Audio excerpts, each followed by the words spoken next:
Ton deuxième flop, vas-y. Mon deuxième flop, pour moi, c'est Alix. Ouais. Pourquoi?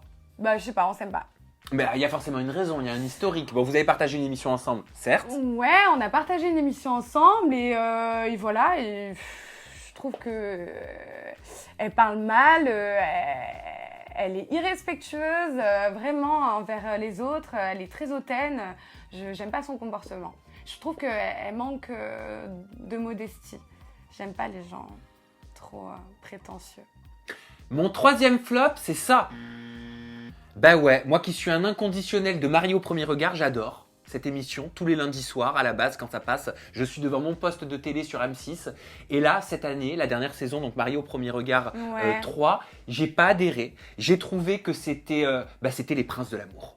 J'ai pas regardé. C'était les princes et les princesses de l'amour. Et quand je regarde Marié au premier regard, j'ai pas envie de voir les princes et les princesses de l'amour. Bah, j'ai envie de voir de clair. l'authenticité. J'ai envie de voir des gens qui vont stresser à se marier, qui se connaissent pas potentiellement avec des pourcentages.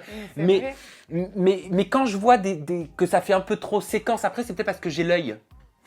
T'as l'œil, c'est ça, et je pense qu'on nous prend aussi pour des abrutis, quoi. Il faut le dire. C'est pas moi qui l'ai dit. Je pense que je vais m'inscrire et comme ça, moi, je te dirai la vérité. Vu qu'il n'y a que moi qui veux mouiller et qu'aucun candidat veut le dire la vérité, moi, je le dirai la vérité. Oui, c'est une solution. Allez, ton troisième top. Mon troisième flop, cette mode des candidates enceintes.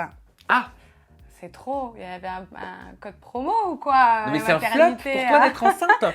Non, c'est trop. Enfin, là, les histoires, on sait même pas si elles sont vraies ou non. Enfin, tu vois, parce que la plupart, elles sont cocues et ensuite elles retournent avec le mec, elles restent avec le mec même quand elles sont trompées et elles font un enfant après. Enfin, tu vois, il manque de stabilité déjà dans leur couple, premièrement, avant de faire un enfant. Donc, je trouve ça un peu bête de montrer ça aux jeunes. Il faut pas rester avec quelqu'un qui vous a trompé et faire un gosse après. Il faut pas. Oui, mais après, c'est l'histoire de chacun. C'est l'histoire de chacun. Voilà. Mais bon, enfin là, c'est la mode en ce moment. Là, il y en a plus d'une.